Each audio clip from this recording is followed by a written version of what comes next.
আসসালামু আলাইকুম। গুরুত্বপূর্ণ একটি বিষয়। ডক্টর মোহাম্মদ ইউনূস সাহেব রাজনীতি বোঝেন না এটা যারা বলেন তাদেরকে আজকে কিছু প্রশ্ন করব, সাথে সাথে উত্তরও দিব।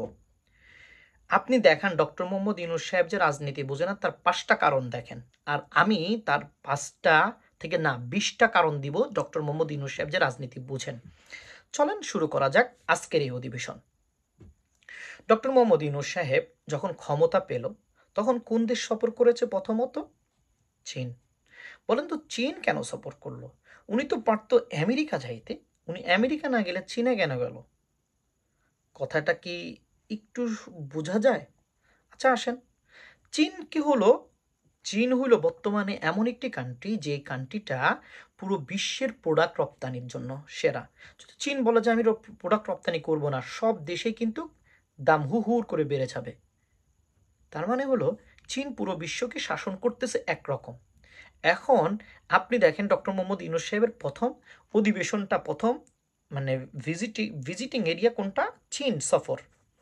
এখান থেকে চীনের সাথে ভালো একটা সম্পর্ক আমরা করে আসছি। সো একটা। দ্বিতীয়ত আমরা কোথায় গেলাম? আমরা তখন কোথায় গেলাম? ছোট্ট একটা কান্ট্রিতে না, আমেরিকাতে গেলাম। আমেরিকাতে যাওয়ার আগে আমরা কি করলাম?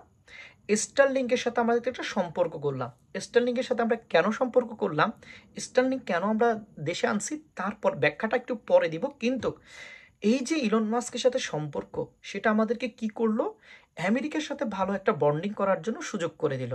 পরবর্তীতে ডক্টর মোহাম্মদ ইউনূস সাহেব যখন তারিফের একটা ঝামেলায় পড়লো, সে তারিফটা কি করলো? সে রিডিউস করার জন্য 30 ডেজ পাইলো। তাহলে সম্পর্কটা কোথায় করে আসছে? আমেরিকার সাথে করছি। কেন আমেরিকা আমরা সেকেন্ড করলাম? কারণ পুরো বিশ্বকে শাসন করতেছে প্রোডাক্ট রপ্তানিতে চীন।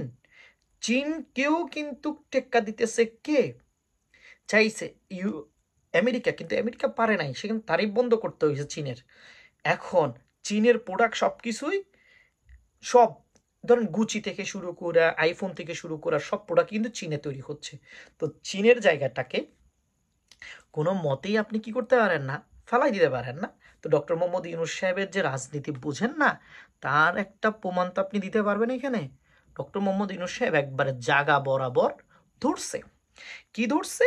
রাজনীতিটা ধরছে। তারপরে কি করলো? আমেরিকা যাওয়ার পরে আমেরিকার সাথে ভালো সম্পর্ক করে আসছে। করে আসার পরে বাংলাদেশে আসছে। বাংলাদেশে এসে স্টারলিংকের সাথে ভালো সম্পর্ক।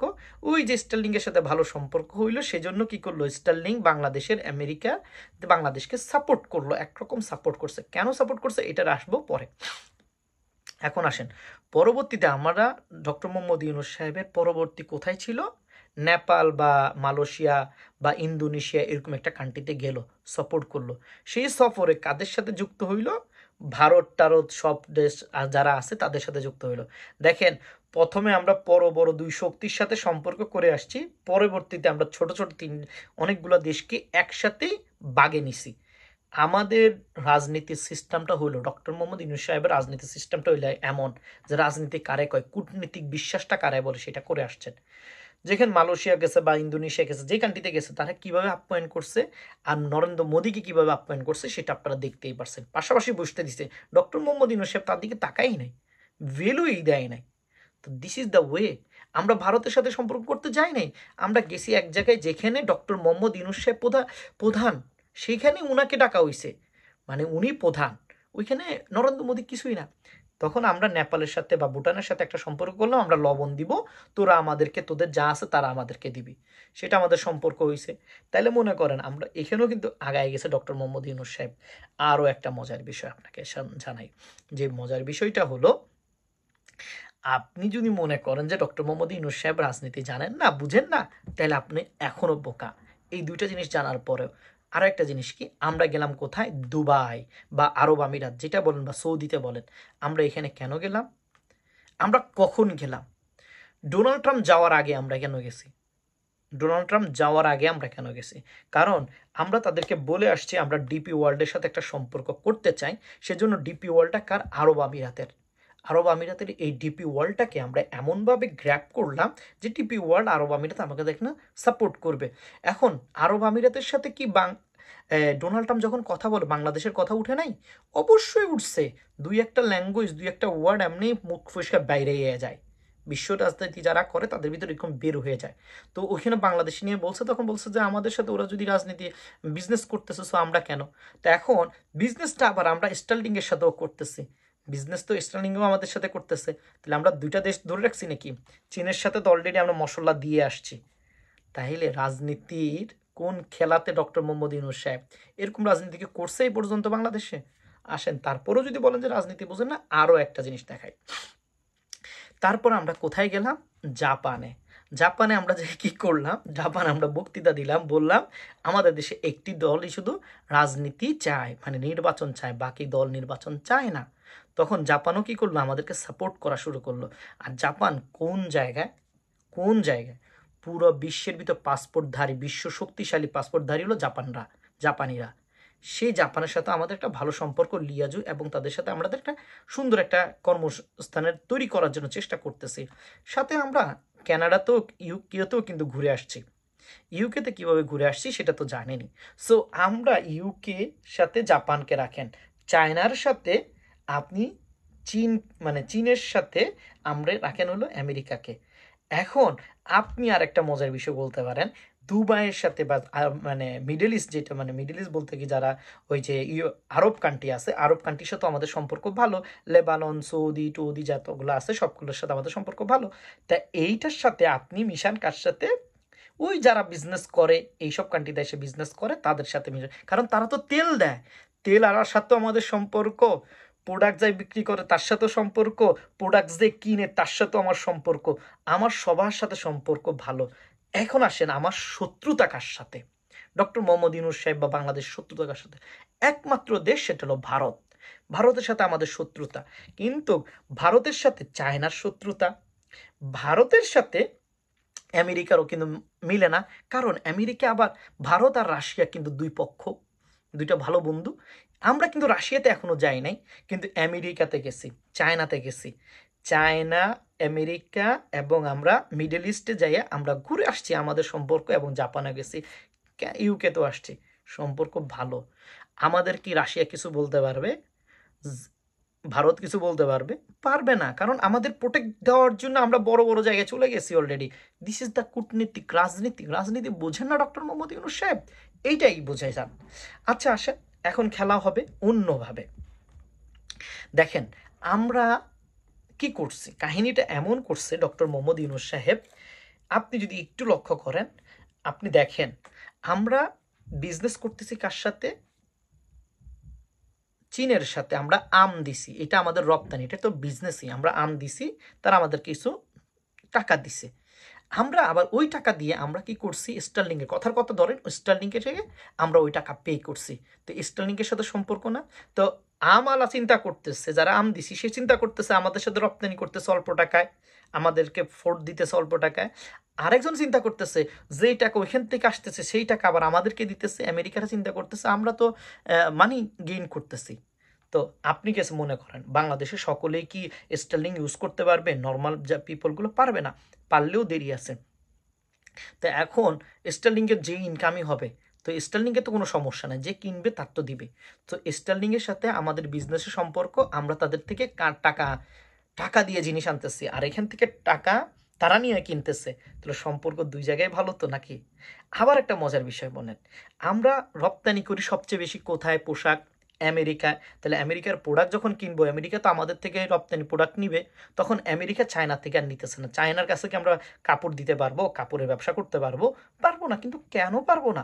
যদি এটা চিন্তা করেন তাহলে দেখবেন আমেরিকার সাথে চায়নার তো অলরেডি প্রোডাক্ট পুরো বিশ্বে মানে দেয়, তো এদের সাথে তো আমাদের সম্পর্ক হবে না। সেই জন্য আমরা চায়নার সাথে প্রোডাক্ট যাই না, আমরা ফলে গেছি। এটাই হলো রাজনীতি ভাই, এটাই হলো রাজনীতি। তারপরে যাব ইলিশে, তারপরে যদি কোনো সুযোগ থাকে তাইলে আমরা কাপড়ে যাব, ঠিক আছে? এখন আসেন, আমরা এখানে পোশাক দিতেছি এবং ইন্টারনেট আনতেছি, এইটা আমাদের সম্পর্ক। এখন দুই দলই, এরা আমাদের সাপোর্ট দিতেছে কেন? এরা আমাদের সাথে দেনা আওয়ানা নেওয়া করতেছে চায় না। এরা আমাদের সাপোর্ট দিতেছে কেন? তাদের জিনিস আমরা আনতেছি। তো আমাদের সাথে দুজনের সম্পর্ক ভালো তো। আসেন মজার বিষয়, তারপরও যদি বলেন জানি না, এখন আসেন, আমাদেরকে যদি কিছু বলতে পারতো, মিডল ইস্ট বলতে পারতো, কারণ আমরা মুসলিম রাষ্ট্র, সেজন্য মিডল ইস্ট আমাদেরকে একটু গালাগালি করতে চাইতো বা বলতে পারতো, কিছু বলতে পারতো, হুমকি টুমকি দিত। সেই হুমকি দেওয়ার কোনো সুযোগ রাখি নাই। আমরা মিডল ইস্টের যেই মানে আরব কান্ট্রির যে ডিপি আছে, ডিপি ওয়ার্ল্ড, যেটা পুরো বিশ্বে অনেকগুলো কান্ট্রিতে ওরা মানে বিজনেস করে থাকে বা কন্টেনার আনা নেওয়া করে, সেটার সাথে একটা ভালো একটা লিয়াজু আমরা করে ফেলছি। তো আমরা তাদেরকে একটা গুচ্ছ দিয়ে দিছি। তো যখন গুচ্ছ দিয়ে দিয়েছি, তাদের সাথে আমাদের সম্পর্ক কিসের? বিজনেসের। আরও শেখের সাথে বিজনেস। তাহলে শেখ কি আমাদেরকে কিছু বলবে? বলবে না। রাজনীতি পুরো আটকা, পুরো আটকা দিছে রাজনীতিতে। এখন আসেন, এই মিডলে মানে আরবের সাথে আবার সৌদির, রাশিয়ার এদেরও কিন্তু ভালো সম্পর্ক তেলের জন্য। তাহলে ওরা যদি কিছু বলতে চায় আমাদেরকে, তাহলে আমাদেরকে প্রোটেক্ট করতে আসবে, ধরেন উসিলা হিসেবে প্রোটেক্ট করতে আসবে হলো আরো মানে, যদি ধরেন চিন্তা করেন, এটা যে এক্স্যাক্টলি যে হবে এমনটা না। ওই যে আরব আমিরাত করবে, আমরা একটা মানে একটা ফ্যাসিলিটি পাবো, প্রোটেকশন পাবো। আমাদেরকে যদি ভারত অ্যাটাক করে, চায়না আমাদেরকে প্রোটেক্ট দিবে, পাকিস্তান তো দিবেই। ঠিক আছে, আমাদেরকে যদি অ্যাটাক করে কেউ, তাহলে আমাদেরকে আমেরিকাও কিন্তু আমাদেরকে প্রোটেকশন আনতে চাইবে, কারণ ওইখানে ওদের লাভ আছে, ওরা এটা দখল করতে চায়। তাইলে আমরা সবগুলো বড় বড় কান্ট্রি বা বড় বড় বিশ্ববাজারে যারা এখন রাজনীতি করতেছে, তাদের সাথে কিন্তু আমাদের সম্পর্ক ভালো। কিন্তু আমরা রাশিয়ার সাথে এখনো মিলি নাই, কিন্তু রাশিয়াদের সাথে আমাদের মিলন হবে কতদিনে, এই কানটা এখানে হবে। এই মিলনটার ভিতরে একটা খেলা খেলে যাবে ডক্টর মোহাম্মদ ইউনূস সাহেব। যেই সময় প্রবলেম বেশি হয়ে যাবে, তখন ওদের সাথেও সম্পর্ক আমরা করতে বাধ্য হবে। তখন দেখা যাবে কি বড় বড় শক্তিদের সাথে আমাদের সম্পর্ক হয়ে রয়েছে। এটা হলো রাজনীতি। তারপরও দেখেন, আমরা যদি এই বড় কান্ট্রিদের সাথে সম্পর্ক, ছোট কান্ট্রিদের সাথে তো সম্পর্ক রাখতে হয়, তখন আমরা কি করলাম, ওই যে মালয়েশিয়া, ইন্দোনেশিয়া, সিঙ্গাপুর, মায়ানমার, এই সব কান্ট্রির সাথে আমাদের একটা ভালো বৈঠক অলরেডি হয়ে গেছে। তাইলে এখানেও আমাদের সম্পর্ক ভালো, সেখানেও আমরা আগায় গেলাম। তাহলে ডক্টর মোহাম্মদ ইউনূস সাহেব যে রাজনীতি বুঝেন না, কূটনীতি বুঝেন না, দেশ চালাইতে পারেন না, সেটা বলা ভুল। আপনার আমার থেকে রাজনীতি ভালো সব বুঝে, এবং উনি শিখায় মানুষের রাজনীতি। এখন আপনাকে আরও একটা বিষয় বলি, আমাদের দেশ তো এত বছর অশিক্ষিতদের কাছেই ছিল। অশিক্ষিত যারা রাস্তায় রাস্তায় বেড়াইতো, যাদের কোনো জ্ঞান ছিল না, তারাই রাজনীতি করছে। হ্যাঁ, শেখ হাসিনা করছে আর খালেদা করছে, এটা তো শিক্ষিত এমন ছিল না। একবার তো শিক্ষিত একজন মানুষ আসছে, তার হাতে যদি দেশটা একবার ধ্বংস হয়েও, আমরা করি না। অশিক্ষিত মানুষের স্বর্ণ বোয়া থেকে শিক্ষিত মানুষের জুতা বোয়া ভালো, কথায় আছে না, প্রবাদ বাক্য আছে না, সেই প্রবাদটা আমরা বিশ্বাস করি না। অশিক্ষিত মানুষ তো দেশ চালাইলো, শিক্ষিত মানুষকে দেন, এই শিক্ষিত মানুষকে দিয়া আপনি কি করেন, বাংলাদেশটাকে সুন্দর একটা জায়গায় আনান। না আনলেও বঙ্গোপসাগরের ভিতরে ফালান, তারপরও নিজেকে শান্তি দেন। ওই মির্জা আব্বাস, মির্জা ফখরুল, এরা যারা বলে ইন্টারনেট না থাকলেই ভালো ছিলাম, তো এইটা যদি হয়, তাহলে তার পৃথিবীতে না আসলেই তো ভালো ছিল, তার বাবা মামাই তো ভালো ছিল, কিন্তু তাকে পৃথিবীতে আনছে কেন? দশ মানে পৃথিবী দূষণ করার জন্য। সর্বশেষ কথা এটাই বলবো, ডক্টর মোহাম্মদ ইউনূস সাহেব যেভাবে রাজনীতি চিনেন, রাজনীতি বুঝেন, সেটা বিশ্বের অন্য কেউ রাজনীতি বুঝে না।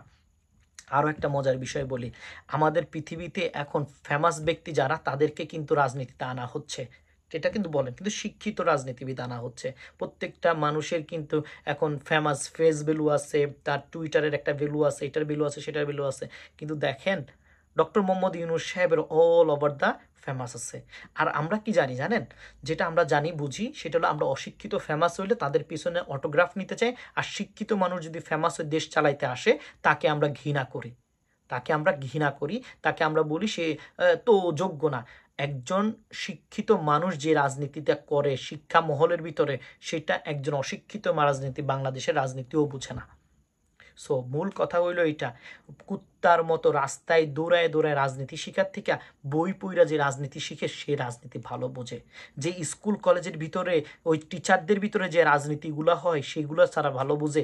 তারা যদি এমনি দেশের রাজনীতি করতে আসে, তারা অনেক ভালো রাজনীতি করতে পারবে। কিন্তু আমাদের দেশের অবস্থা এমন, শিক্ষিত মানুষ রাজনীতি করলে বাংলাদেশ হবে ধ্বংস, অশিক্ষিত মানুষ রাজনীতি করলে বাংলাদেশ হবে ধন্য। এইটাই হলো আমাদের দেশের অবস্থা। সেখান থেকে বেরিয়ে আসতে হবে। ডক্টর মোহাম্মদ ইউনূস সাহেবকে 10 বছর ক্ষমতায় রাখতে হবে, আজীবন মৃত্যু পর্যন্ত ক্ষমতায় রাখতে হবে। এটা নিয়ে আমাদের স্লোগান হওয়া উচিত, এটা আমাদের কর্তব্য হওয়া উচিত। ডক্টর মোহাম্মদ ইউনূস সাহেবকে সালাম এবং ভালোবাসা দিয়েই শেষ করতে চাই আজকের এই অধিবেশন। ডক্টর মোহাম্মদ ইউনূস সাহেব রাজনীতি বুঝেন না যারা বলেন, তারা আমার এই ভিডিও দেখার পরে যদি মনে হয় যে রাজনীতি উনি বুঝেন, আপনারা বুঝেন না, তাহলে আপনাদের কান ধরে উঠা একবার উঠা বসা করা উচিত, আর কিছু করা দরকার নেই। আসসালামু আলাইকুম।